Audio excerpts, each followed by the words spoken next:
साहिब बंदगी सतनाम, बंदी छोड़ सतगुरु कबीर साहिब की जय हो। आज हम जानेंगे सतगुरु नितिन साहिब जी से कि हमारे जीवन का उद्देश्य क्या है, हम संसार में क्यों आए हैं। हम माया की दौड़ में इतने उलझ चुके हैं कि इंसान को पैसों के सिवा कुछ नजर ही नहीं आता, सिर्फ और सिर्फ पैसा ही नजर आ रहा है, माया ही नजर आ रही है हर तरफ। तो जो हमारे जीवन का मूल उद्देश्य था, उद्देश्य बिल्कुल ही भूल चुके हैं।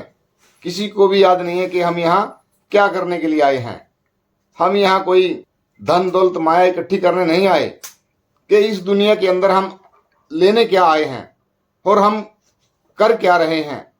तो आज सत्संग के माध्यम से सतगुरु नितिन साहिब जी बताएंगे कि हमारे जीवन का उद्देश्य क्या है और हम संसार में क्यों आए हैं। तो आइए एक सत्संग के माध्यम से जानते हैं। सत्संग को आपने पूरे विवेक और बुद्धि लगा के सुनना है।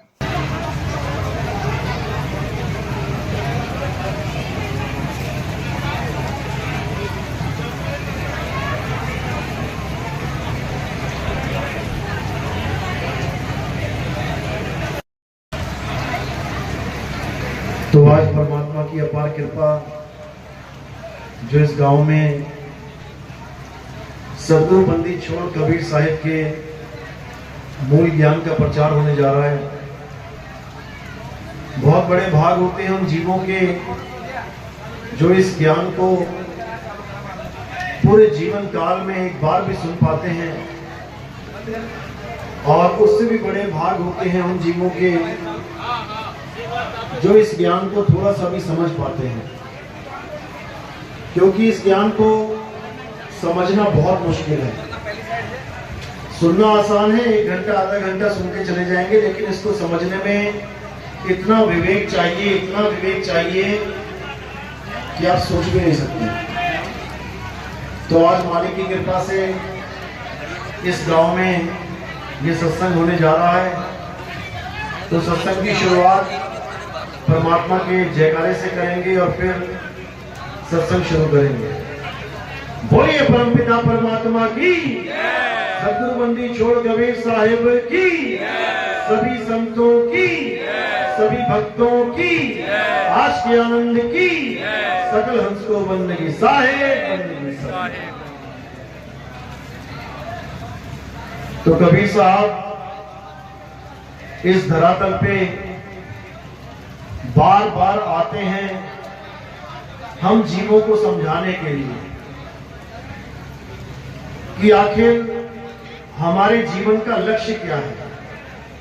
आज आप देखेंगे गांव गांव भरे पड़े हैं, शहर शहर भरे पड़े हैं, इतनी आबादी हो चुकी है, लेकिन अगर किसी को पूछो कि भाई हमारे जीवन का मकसद क्या है, हम क्यों पैदा हो गए यहाँ पे, ये इतनी भीड़ क्यों पैदा होगी, क्या कारण है, करने क्या आए इस दुनिया में, एक को भी नहीं पता होगा कि क्या करने आए हैं।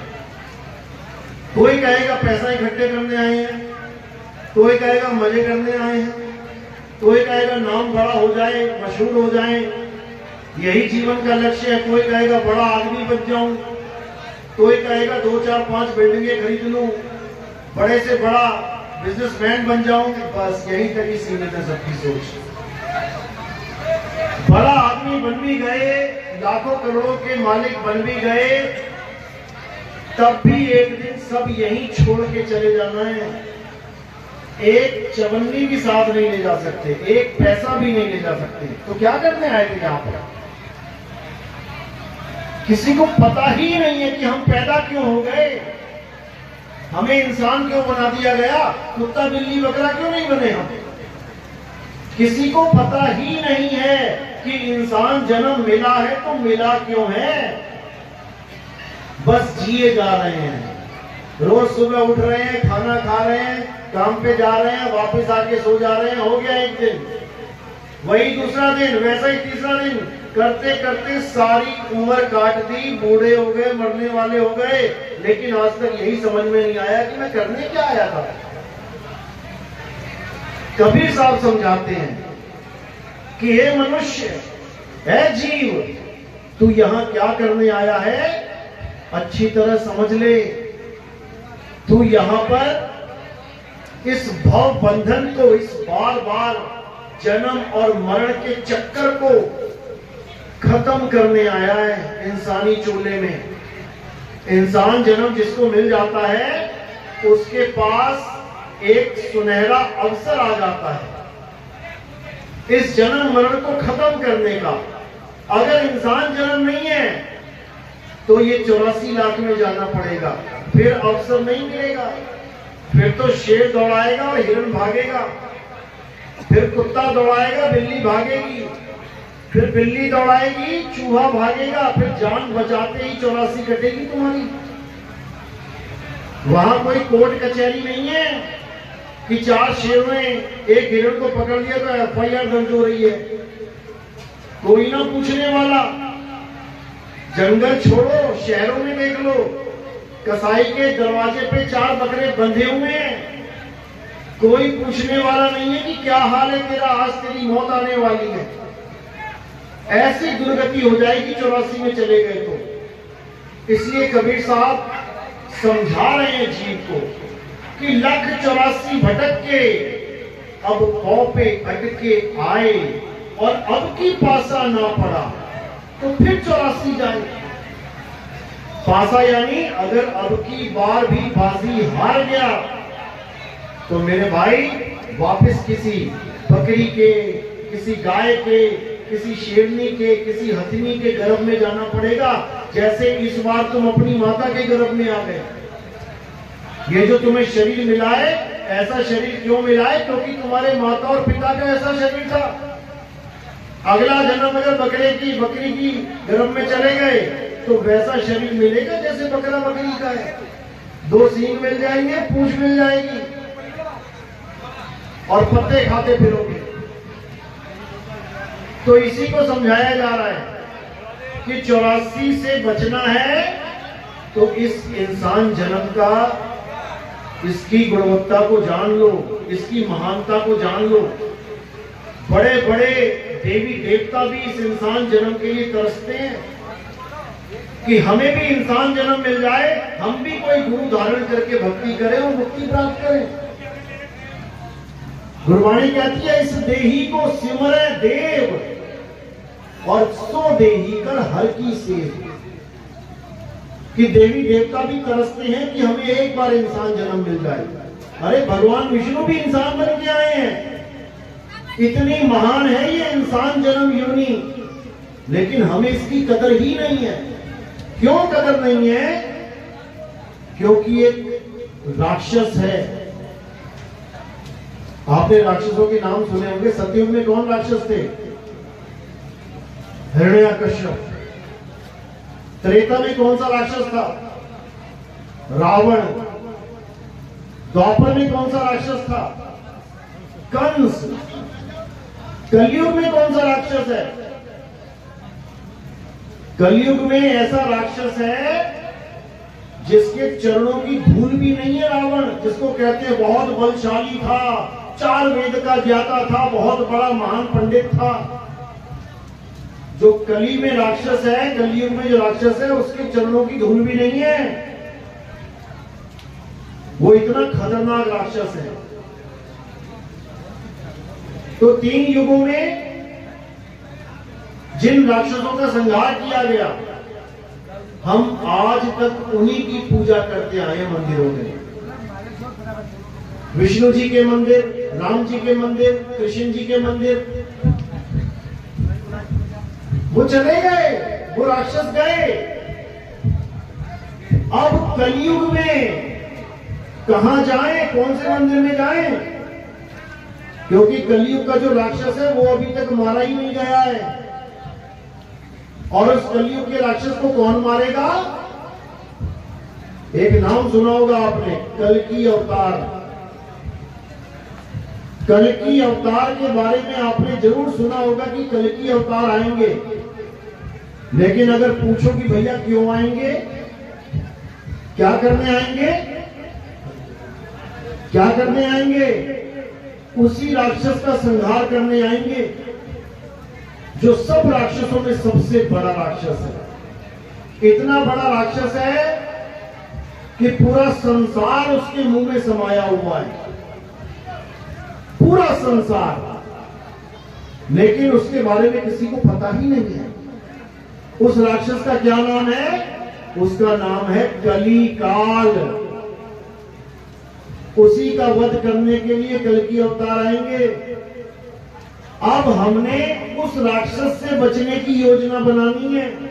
वो पुराने वाले तो चले गए, उनसे तुम्हें कोई खतरा नहीं है। वो तुम्हें क्या मारेंगे? तुम ही हर साल उनको आग लगा देते हो। रावण को तुम ही जला देते हो गांव गांव में, वो तुम्हें क्या मारेगा? अब कौन है? अब कली काल है।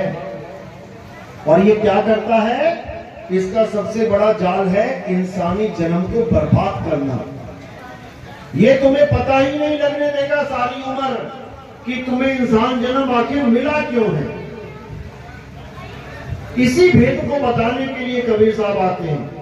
क्या बोल रहे हैं? अरे मानुष जन्म अनमोल है और मिले न बारंबार, तरवर जो पत्ता गिरे और बहुत न लागे डार। एक बार ये मनुष्य जन्म चला गया, उसके बाद तुम्हारी हालत खराब हो जाएगी। तो उसी कली से बचाने के लिए कौन आएगा? कल की अवतार, जिसका मतलब है आत्मदेव, जिसका मतलब है निकलंक राया, जिसमें कोई कलंक ना हो। और क्या है जिसमें कोई कलंक नहीं है? आत्मा ही है। उसी आत्मदेव को कबीर कहते हैं। कबीर कबीर क्या करे तू खोज आपन शरीर, और ये दसों इंद्रियों बस में कर, तू आपे आप कबीर, तू ही कबीर है, तू ही आत्मा है। लेकिन हम सब भूले पड़े हैं। हमें याद दिलाने के लिए बहुत लोग आए इस दुनिया में। कृष्ण जी आए, क्या कहते हैं? हे अर्जुन, तू और मैं, हम दोनों ये शरीर नहीं है। ये राजा महाराजा, ये भी शरीर नहीं है। शरीर तो हमारे कपड़े हैं, एक दिन उतार दिए जाएंगे। लेकिन तू और मैं शरीर नहीं, आत्मा है। इस आत्मा का ना तो कभी जन्म होता है, ना ही कभी मृत्यु होती है। इस आत्मा को कोई अग्नि जला नहीं सकती, वायु सुखा नहीं सकती, जल भिगो नहीं सकता, अग्नि इसको जला नहीं सकती, हवा इसको सुखा नहीं सकती। ये वो चीज है। लेकिन इसका ज्ञान ना होने के कारण हम सब अपने आप को ये शरीर मान के ही जीवन बर्बाद करके चले जाते हैं। और कहां चले जाते हैं? 84 में धक्के खाने के लिए। क्यों? क्योंकि हमें इस शरीर के अलावा और कोई स्थान पता ही नहीं है रहने के लिए। जैसे ही हम समय में मृत्यु आती है, सब घबराने लग जाते हैं, सब डरने लग जाते हैं, और बस एक ही अरदास आती है दिल से, हे भगवान मुझे बचाओ। असल में हम कहना चाह रहे होते हैं कि हे भगवान मेरे शरीर को बचाओ, क्योंकि हमें पता ही नहीं कि हम अमर हैं, हमारी मृत्यु कभी हो ही नहीं सकती। लेकिन अज्ञानता में हम अपने आप को शरीर मानते हैं, इसलिए बार बार मरते वक्त शरीर की आस लगा लेते हैं कि मुझे शरीर चाहिए। बस उसी कारण अब आप अगले गर्भ में चले जाओ, फिर वही 9 महीना उल्टा लटको अगर इंसान जन्म मिल गया तो। नहीं तो जैसे जैसे अलग अलग योनियों में समय है, लटके रहो उल्टे, फिर बाहर आओ, फिर मरने के लिए तैयार हो जाओ, फिर पैदा हो जाओ, फिर मरो, फिर पैदा, फिर मरो। यही करते करते आज युगों युग बीत गए। और ये जाल कौन बुन के बैठा है? कली काल। इसके बारे में YouTube में सर्च जरूर कर लेना, कली काल कौन है, क्योंकि तुम सब उसी के मुंह में जाने वाले हो।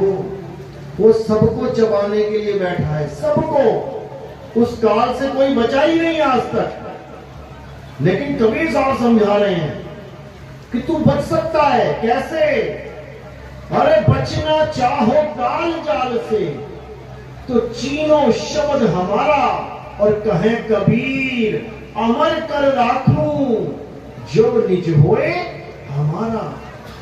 अगर इस काल से बचना है तो मेरा शब्द छीन लो, यानी जो शब्द मैं तुम्हें बताना चाहता हूं उस शब्द की परख कर लो कि वो शब्द क्या है।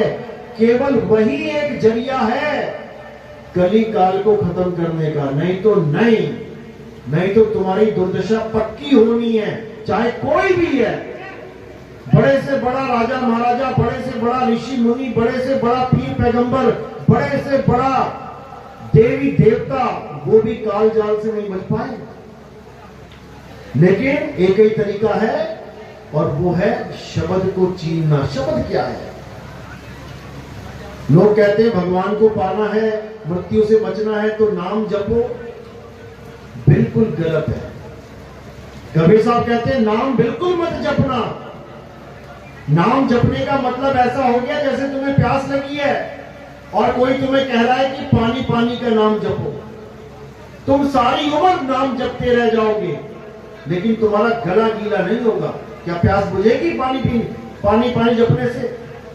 पानी पीने से प्यास बुझेगी, लेकिन पानी है कहां ये किसी को नहीं पता।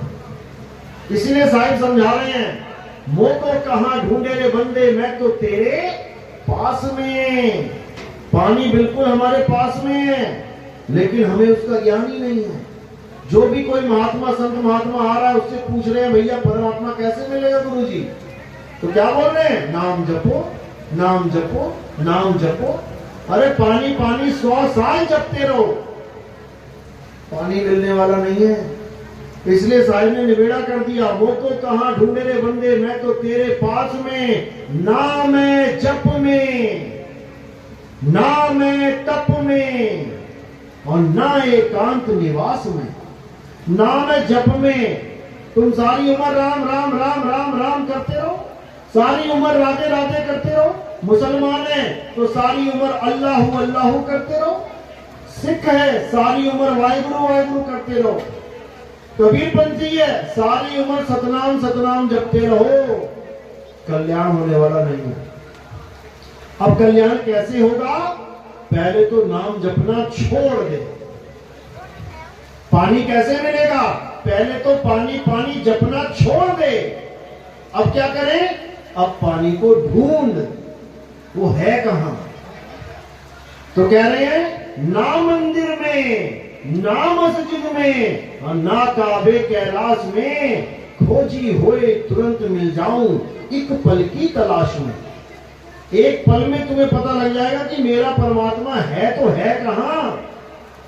लेकिन जब तक तुम्हें भेदी गुरु नहीं मिला तब तक तुम इसी में फंसे रहोगे।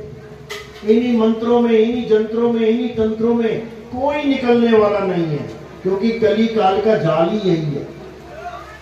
कली काल कभी नहीं चाहता कि तुम अपने आत्म स्वरूप को जान लो। कली काल ये चाहता है कि तुम नाम जपो। वो राक्षस ये चाहता है कि तुम खूब नाम जपो, तुम खूब तपस्या करो, क्योंकि इनसे बात बनने वाली नहीं है। यही साहिब समझा रहे हैं। साहिब समझा रहे हैं कि जो मैं नाम की महिमा गाता हूं, जिस नाम का मैं जिक्र करता हूं, वो जपने वाला है ही नहीं, वो पीने वाला है। पानी पीने की चीज है, जपने की नहीं। जब तक यही समझ में नहीं आया तब तक सबका जन्म बर्बाद होना निश्चित है, निश्चित, कोई बच ही नहीं सकता। तो साहिब समझा रहे हैं, कबीर साहब कह रहे हैं कि सबसे पहले शब्द को जान ले, कौन सा शब्द तेरा कल्याण करेगा। क्या हिंदी का शब्द, या पंजाबी का, या उर्दू का, फारसी का, अंग्रेजी का? अरे ये शब्द तो हमारी संस्कृति, हमारे देश की वजह से ऐसे बने हैं। हिंदुस्तान में हो तो हिंदी के शब्द जप रहे हो, अरब देश में चले जाओगे तो अरबी के जपा दिए जाएंगे, अंग्रेजों के यहां चले गए तो अंग्रेजी के आ जाएंगे। लेकिन ये शब्द बने कैसे? ये शब्द बने हैं अक्षरों से। अक्षर कैसे बने? अक्षर बनाए हैं इंसान ने। का, खा, गा, चा, छा, टा, ठा, ता, था, दा, पा, भा, ये सारे 52 अक्षर इंसानों ने बनाए हैं। और इन्हीं 52 अक्षरों से सारे देवी देवताओं के, सारे भगवानों के, तुम्हारे हमारे जात के, धर्म के, देशों के, सबके नाम बना दिए इन्हीं अक्षरों से। आज हम कबीर साहब का सत्संग कर रहे हैं। अगर ये अक्षर ना होते तो कबीर कैसे बोलते, उसका नाम कबीर कैसे होता, का आता कैसे अगर अक्षर ना होते। अगर ये अक्षर हटा दिए जाएं, ये काखा गगा हटा दिया जाए तो सारी दुनिया के नाम खत्म हो जाएंगे। तुम्हारे नाम, तुम्हारा गांव का नाम, तुम्हारी जात का, तुम्हारी बिरादरी का, तुम्हारे धर्म का, तुम्हारे देश का, तुम्हारे भगवानों के, सबके नाम खत्म केवल एक अक्षर हटाने मात्र से। इसलिए कबीर साहब समझा रहे हैं कि 52 अक्षर जीव आधारा, आदि अक्षर जीभ्या से न्यारा।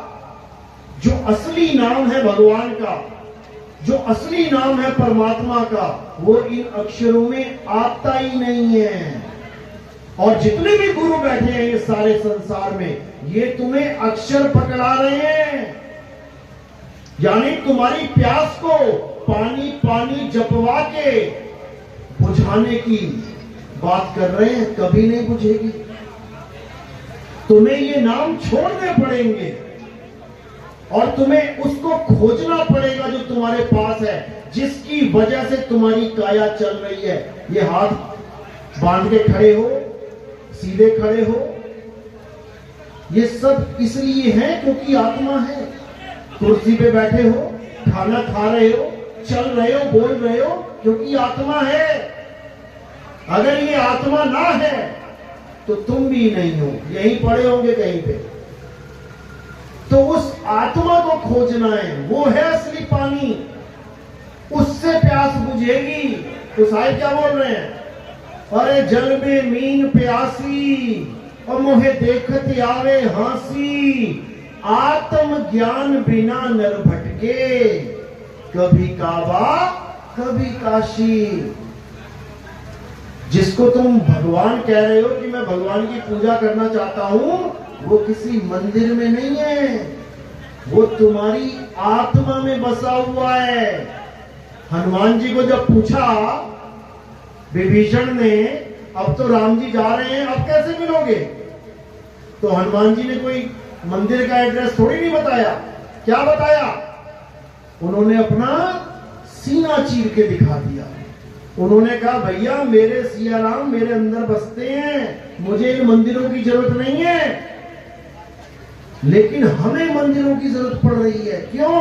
क्योंकि हमें कोई बताने वाला मिल ही नहीं रहा कि हमारे सिया राम कहां हैं। हमें तो मंदिर में डाल दिया गया, उलझा दिया गया।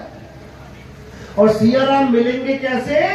जब तुम अपनी आत्मा को जानोगे, जो तुम्हें चला रही है, खिला रही है। अगर कोई हिंदू मंदिर तक जा रहा है सुबह थाली लेके, क्यों जा पा रहा है पता है? आत्मा की वजह से।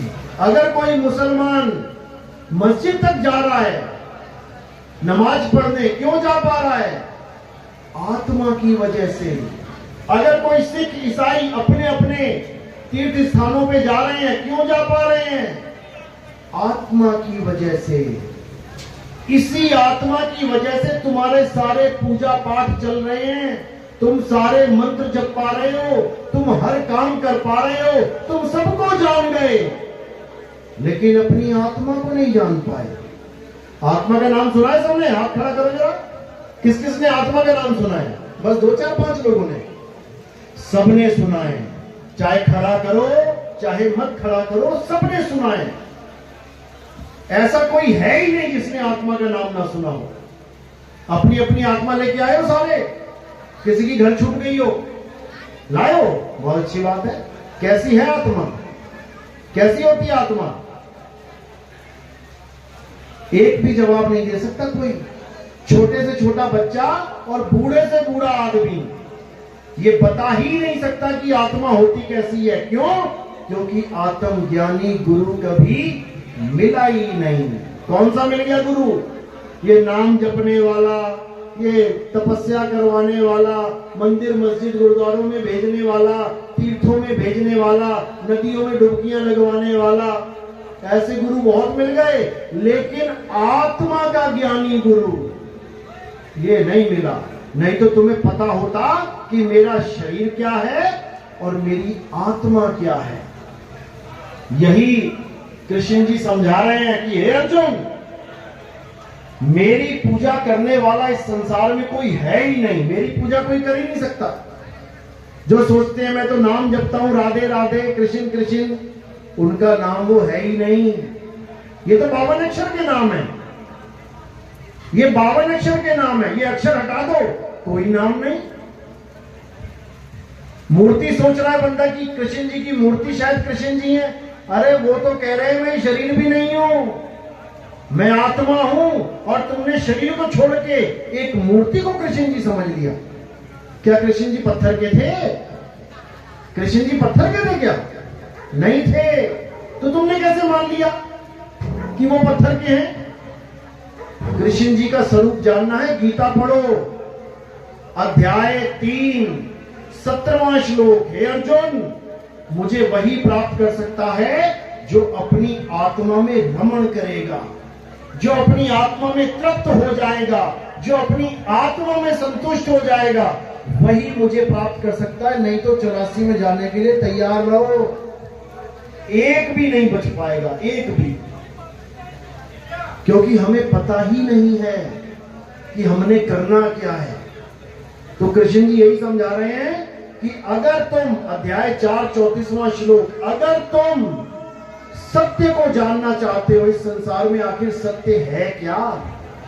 धर्म तो बहुत सारे बना लिए, लेकिन सत्य क्या है? अगर तुम सत्य को जानना चाहते हो तो तुम ऐसे गुरु की शरण में जाओ जिसने आत्मा को जान लिया है, क्योंकि आत्मा ही सत्य है, उसका कभी नाश नहीं होता, सत्य का कभी नाश नहीं होता। और ये काया असत्य है, इसको जलाया जा सकता है, इसको दफनाया जा सकता है, काटा जा सकता है, सुखाया जा सकता है, भिगोया जा सकता है, ये असत्य है। अब तुम्हारे पास दो चीजें हैं, एक सत्य एक असत्य। अब असत्य क्या है? ये काया। अब जो काया की पूजा करेगा, जो शरीर मान के भगवान की पूजा करेगा, वो असत्य का ही पुजारी है, उसे कभी परमात्मा मिलने वाला नहीं है। और जो सत्य को जानेगा, आत्म स्वरूप को पहचानेगा, तो कहते हैं हे अर्जुन, जो अपनी आत्मा को जान लेता है वो मुझे जान लेता है, उसमें और मुझ में कोई भेद नहीं रह जाता। यानी मैं भी आत्मा, वो भी आत्मा। अब वो मुझे जान सकता है कि मैं क्या हूं। अज्ञानी मुझे शरीर करके जानता है कि 2 हाथ 2 पैर, सिर, धड़, पेट, ये कृष्ण जी हैं। ये नहीं है, कृष्ण जी ऐसे नहीं है। कृष्ण जी क्या है तुम सोच भी नहीं सकते। कृष्ण जी ना आदमी है ना औरत है, ये आदमी और औरत शरीर है। जैसे पंखा और करंट, तुम पंखे को देख रहे हो, पंखे को कृष्ण मान लिया तुमने, लेकिन असल में कृष्ण जी करंट हैं जो पंखे को चला रहे हैं। जैसे पंखे और करंट में जमीन आसमान का अंतर है, पंखे को हाथ लगाओ करंट नहीं मारेगा, और करंट को हाथ मारो लगाओ झटका मारेगा। इसी प्रकार शरीर को हाथ लगाओ समझ में आता है 5 तत्वों का पुतला है, नाशवान है, मिट्टी में मिल जाएगा। आत्मा वो अविनाशी है, तुम्हारी सोच से परे है, वो तुम्हारी सोच से परे है कि तुम क्या हो। ये मैं अच्छी तरह जानता हूं कि तुम क्या हो, क्योंकि हमने खुद को जान लिया है, और जिसने खुद को जान लिया उसने सबको जान लिया। जिसने एक पंखे में करंट खा लिया, उसने दुनिया के सारे पंखों के करंट को जान लिया कि वो कैसा झटका मारेगा। उसको कुछ और जानने की जरूरत नहीं है। इसीलिए आत्मा के ज्ञान को सबसे उत्तम, सबसे उच्च ज्ञान बोला गया। तो कबीर साहब कहते हैं, जब लग ना चीनोगे आत्म, तब लग ना मिली है परमात्म। आत्म चीने परमात्म चीने, और संत कहावे सोए, यह भेद काया से न्यारा, बूझे बिरला कोई। यानी अगर उस आत्मा को जानना चाहते हो तो इस काया से परे का ज्ञान जानो। काया के अंदर का ज्ञान तो ऋषि मुनि पीर पैगंबर लेके बैठे ही हैं, युगों युगों भक्ति करते हैं। ब्रह्मा जी कमल के फूल पे बैठ के भक्ति कर रहे हैं। विष्णु जी शेषनाग की शैया पे आंखें बंद करके लेट के भक्ति कर रहे हैं। शंकर जी हिमालय में बैठ के भक्ति कर रहे हैं। किसकी भक्ति कर रहे हैं? किसको ध्या रहे हैं? बोलते देवों के देव महादेव। अरे महादेव भी भक्ति कर रहे हैं भाई। वो कौन है? किसकी भक्ति कर रहे हैं? इसका जवाब जल्दी नहीं मिलता। बहुत कोई भेदी होए वो बता सकता है इस बात को। ये तीनों किसकी भक्ति करते हैं आप सबको भी पता है, लेकिन आप समझ नहीं पाए उस बात को। नाम आपने सुना है किसकी भक्ति करते हैं, लेकिन आप उसको कभी जान नहीं पाए। एक नाम आपने सुना होगा, अलख निरंजन। किस किस ने सुना? हाथ खड़े करो जरा। अलख निरंजन सभी ने सुना होगा। अब ये है कौन? इसकी फोटो देखी कभी? इसकी फोटो तुम कभी सपने में भी नहीं सोच सकते कि ये कौन है। नाम सबने सुना है। शंकर जी के मुंह से भी सुना होगा, भैरवनाथ के मुंह से सुना होगा, गोरखनाथ जी के मुंह से सुना होगा, रावण के मुंह से सुना होगा। रामलीला में खूब करता अलख निरंजन, लेकिन किसी को पता नहीं है ये कौन है। यही इस तीन लोक का मालिक है। ये जो आसमान धरती पाताल दिख रहा है ना, इसका मालिक है अलख निरंजन। और हम लोग क्या हैं पता है? इसकी खेती है। ये गाजर मूली बो रखी है उसने। जब मन करता है किसी को भी उखाड़ के चल अंदर। तो कबीर साहब समझा रहे हैं, अरे तीन लोग एक जेल है और पाप पुण्य दो जाल। ये सारा जग भोजन बना। ये सब भोजन है। ये किसका? खाने वाला काल। इसी को काल निरंजन कहते हैं। अलख निरंजन ये किसी को नहीं बख्शता। ये सारी दुनिया में जितने भी लोग हैं सबका भक्षण यही करता है। आप अखबारों में देखते भी होंगे, बस से कार की टक्कर हो गई, 23 लोग काल के गाल में चले गए। पड़ा होगा कई जगह, काल के मुंह में चले गए। कौन है ये काल? कौन है ये वो है जिसने सबका नंबर लगाना है। बचेगा ही कोई नहीं। भोले शंकर की जो बीवी थी सती, उस तक को नहीं बख्शा गया। भोले शंकर महामृत्युंजय मंत्र मारते रह गए। जीवित हो गई क्या? नहीं जीवित हो पाई। 6 महीने लेके घूमे वो। विष्णु जी को बुलाया गया, विष्णु जी आ गए। विष्णु जी भी जीवित नहीं कर पाए। तब जाके उन्होंने उसके 9 टुकड़े कर दिए। वो है अलख निरंजन, किसी को नहीं बख्शता। वो चाहे तो गणेश जी को जिंदा भी करवा दे। गणेश जी की भी गर्दन कट गई थी, शंकर जी ने उसको जिंदा कर दिया। क्यों उसको कर दिया, उसको नहीं कर पाए? कारण अलख निरंजन। वो चाहे तो गणेश को जिंदा करवा दे, वो ना चाहे तो कोई सती को जिंदा नहीं कर सकता। समझ लो अच्छे से। वो चाहे तो अर्जुन के एक एक तीर से हजारों लोग मरवा दे, और वो चाहे तो भील ही अर्जुन को लूट के लेके चले गए थे, एक तीर ना मार पाया। समझ लो अच्छे से। तो यही वो अलख निरंजन है जो सबसे बड़ा राक्षस है। अब इसी से बचाने के लिए कबीर साहब का शब्द है, कहते अलख निरंजन सकल शरीरा तामे भ्रम भ्रम रहल कबीरा। ये अलख निरंजन कौन है? ये जितनी तुम्हें काया दिख रही है ना, शरीर, यही है अलख निरंजन। उसका अपना कोई शरीर नहीं है, वो तुम्हारे शरीरों में वास करता है। एक एक शरीर अलख निरंजन का है। और ये गीता में दिखाया भी है। जब अर्जुन को विराट रूप दिखाया जाता है तो एक 6 फुट के कृष्ण, एक 6 फुट के कृष्ण जी जब बड़े हो गए तब क्या दिखाई दिया? वहां पे हजारों लाखों करोड़ों शरीर आ गए, अलग अलग चेहरे आ गए। इतने चेहरे आ गए कि अर्जुन के हाथ कांपने लगे कि महाराज ये कौन है, कौन हो आप? अध्याय 11 32वां श्लोक पढ़ना। 32वां श्लोक क्या कहते हैं? हे अर्जुन, मैं इस सारे संसार को खाने वाला काल हूं, मैं ही हूं वो जिसके मुंह में सब जाएंगे, चाहे कोई धार्मिक है, चाहे अधर्मी है, चाहे कोई बुरा आदमी है, चाहे अच्छा आदमी है, चाहे कितना पुण्यकर्मी है, चाहे कितने ही पाप कमाए, सबने जाना है। अर्जुन गवाही दे रहा है इस बात की कि महाराज जितनी भी अधर्मी पार्टी है, ये कौरवों की सेना, ये सब आपके मुंह में जा रहे हैं और हमारे महायोद्धा भी आपके मुंह में जा रहे हैं।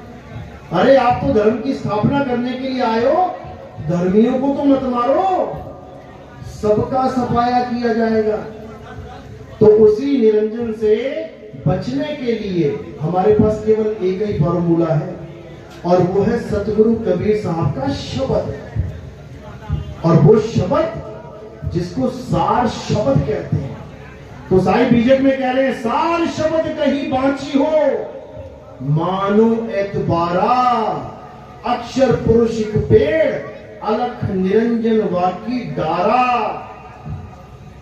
अच्छे से समझ लेना, कह रहे हैं अलख निरंजन से बचने के लिए केवल शब्द की महिमा चलेगी। वो केवल शब्द के आगे नतमस्तक हो सकता है, मंत्रों के आगे नहीं। कि कोई नाम जपा दे, अडोल नाम, अबोल नाम, अकह नाम, फलाना नाम, ढिकाना नाम, इससे कुछ होने वाला नहीं है। अरे ऐसा कोई मंत्र दुनिया में नहीं बना जो एक कुत्ते को भगा दे। तुम किसी भी बाबा जी से कहना कि बाबा जी मुझे ऐसा मंत्र दे दो कि गली के जितने कुत्ते हैं मेरे मंत्र बोलते ही भाग जाएं, दिखा दो अगर हो तो यमराज कैसे भागेगा? नहीं भाग सकता। इसलिए साहिब कह रहे हैं, बचना चाहो काल जाल से तो चीनो शब्द हमारा। जिसने उस शब्द को छीन लिया, आत्मज्ञान को छीन लिया, समझ लो कि अब कल्याण हो जाएगा। तो ज्यादा समय ना लेते हुए, क्योंकि आज प्रोग्राम दीप जी का भी है, तो आज का सत्संग यही समाप्त करते हैं। और हमारा सत्संग YouTube चैनल कहत कबीर सुनो भाई साधो नितिन दास, आप टाइप करेंगे आ जाएगा, या आप सीधे लिखिए नितिन दास के सत्संग, तो आपको सत्संग डिटेल में मिल जाएंगे। आपको समझ में आएगा कि आपका जीवन का लक्ष्य क्या है। ऐसे बर्बाद मत कर देना जीवन, बड़ी मुश्किल से मिलता है ये। चलो, तो आज का सत्संग यही समाप्त करते हैं। बोलिए सतगुरु बंदी छोड़ सतगुरु सत्य कबीर साहेब की सदा ही जय हो। साहेब बंदी सतगुरु।